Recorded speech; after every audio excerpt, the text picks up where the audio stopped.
ఏపీలో కూటమి ప్రభుత్వం కొలువుదీరనుంది. టీడీపీ అధినేత చంద్రబాబు ముఖ్యమంత్రిగా ప్రమాణ స్వీకారం చేయడానికి అన్ని ఏర్పాట్లు జరుగుతున్నాయి. ఇక కేబినెట్ కూర్పుపైనే ఇప్పుడు సర్వత్రా ఆసక్తి నెలకొంది.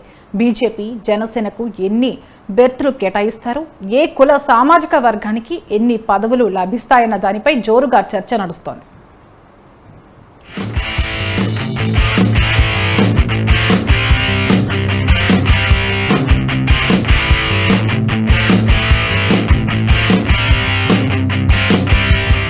ఏపీ ఎన్నికల్లో సునామీ సృష్టించిన కూటమి ఎట్టకేలకు అధికారం చేపట్టింది. ఈసారి చంద్రబాబు కేబినెట్లో ఎవరెవరు ఉండబోతున్నారన్న దానిపై ఇప్పుడు జోరుగా చర్చ నడుస్తోంది. బీజేపీ జనసేన నేతలు కూడా ప్రభుత్వంలో భాగస్వామి కావడంతో మంత్రి పదవుల కేటాయింపుల్లో ఎన్నో ట్విస్టులు ఉండబోతున్నట్టు తెలుస్తోంది. సీనియర్లను కాదని ఈసారి క్లీన్ ఇమేజ్ ఉన్న వారికి, యువకులకు, మహిళలకు, బీసీలకు ఎక్కువ అవకాశం ఉంటుందని అంటున్నారు. జనసేన బీజేపీకి ఎన్ని బెర్తులు లభిస్తాయన్నది కూడా సస్పెన్స్ గా మారింది. మహిళల పరంగా చూస్తే తంగిరాల సౌమ్య, వంగలపూడి అనిత పేర్లు ప్రధానంగా వినిపిస్తున్నాయి. ఇక సీనియర్ల నుంచి శ్రీకాకుళం నుంచి అచ్చెన్నాయుడు, పూన రవికుమార్ రేసులో ఉన్నారు. వీరిద్దరూ బీసీలు అవడంతో పదవి పక్కా అన్నట్టు తెలుస్తోంది. అటు విజయనగరం నుంచి బొబ్బిలి ఎమ్మెల్యే సుజయ్ కృష్ణ, సీనియర్ నేత కళా వెంకట్రావు, కొండ్రు మురళి ఎస్సీ కోటాలో పదవులు ఆశిస్తున్నారు. అయితే ఈసారి గెలిచిన ఎమ్మెల్యేల్లో ఎక్కువ మంది ఓసీలు ఉండడంతో సుజయ్ కృష్ణకు ఛాన్స్ రావడం కష్టమే అంటున్నారు.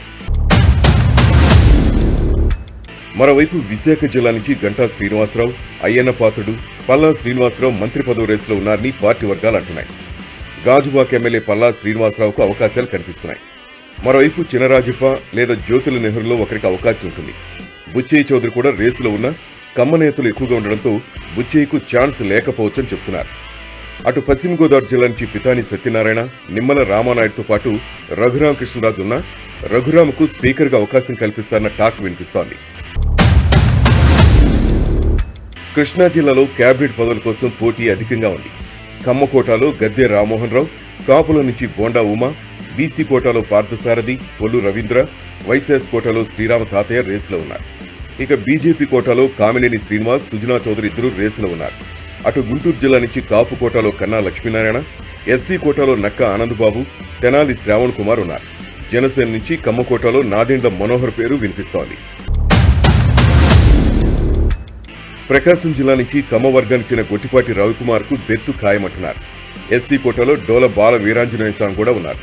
నెల్లూరు జిల్లా నుంచి ఆనం రామనారాయణ రెడ్డి, సోమిరెడ్డి చంద్రమోహన్ రెడ్డి, కోటంరెడ్డి శ్రీధర్ రెడ్డిలో ఇద్దరికి అవకాశం ఉందంటున్నారు. చిత్తూరు జిల్లా నుంచి అమర్నాథ్ రెడ్డి, ఎస్సీ కోటాలో ఒకరికి అవకాశం అంటున్నారు. అనంతపురం జిల్లా నుంచి పయ్యావుల కేశవ్, కాలువ శ్రీనివాసుల పేర్లు ప్రధానంగా వినిపిస్తున్నాయి. ఈసారి పరిటాల సునీతకు అవకాశం లేనట్లని నేతలు చెబుతున్నారు. కడప జిల్లా నుంచి సుధాకర్ యాదవ్, మాధవిరెడ్డి, ఎమ్మెల్సీ రాంగోపాల్ రెడ్డి క్యూలో ఉన్నారు. కర్నూలు నుంచి బీసీ జనార్దన్, కోట్ల సూర్యప్రకాష్ రెడ్డి రేసులో ఉన్నారు. మరోవైపు మైనార్టీ కోటాలో కొందరు గెలిచినా సీనియర్గా ఉన్న నంద్యాల ఎమ్మెల్యే ఫరూక్ ఖాన్ పేరు ప్రధానంగా వినిపిస్తోంది. జనసేన అధినేత పవన్ కళ్యాణ్ మంత్రివర్గంలో చేరుతారా లేదనే దానిపై క్లారిటీ రావటం లేదు. ఒకవేళ పవన్ కళ్యాణ్ కేబినెట్ లో చేరితే స్థాయికి తగిన శాఖతో పాటు ఉప ముఖ్యమంత్రి పదవి తీసుకోవాలి.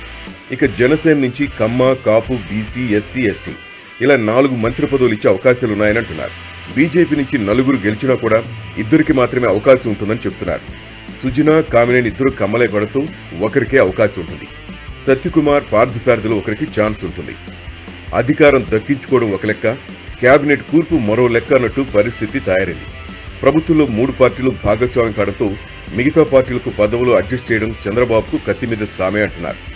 సామాజిక వర్గాలకు ఎలాంటి న్యాయం చేస్తారో, మహిళలకు ప్రాధాన్యత ఉంటుందో లేదో వేచి చూడాలి.